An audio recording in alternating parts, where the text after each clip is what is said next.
Hi everyone, in today's video, I'm going to show you how to split a position in cTrader. First, open cTrader and make sure you're logged into the correct trading account. Then, go to the Positions tab where all your currently open trades are listed in real time. Now, carefully find the position you want to split and check its symbol, direction, and total lot size. This helps you avoid closing the wrong trade by mistake. After that, right-click on the selected position to open the Options menu. From this menu, click on Close Position. A trade window will appear on your screen. Here, do not close the full volume.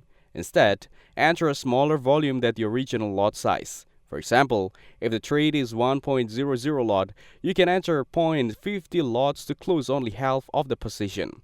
This will partially close the trade while keeping the remaining volume active. Then, click on Close to confirm. Once done, cTrader will immediately close the selected volume and you will see the remaining part of the trade still running in the Positions tab. Next, go back to the Trade panel and select the same trading symbol again. Make sure you choose the same direction, either buy or sell, as the original position. After that, enter the remaining volume you want to open as a new position. This step allows you to create a separate trade from the original one.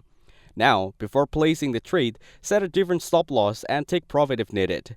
This gives you more flexibility to manage each position with different targets or risk levels.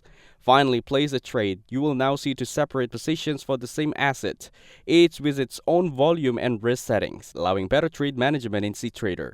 If this video helped you, make sure to like the video and subscribe to the channel. Thanks for watching, and I'll see you in the next video.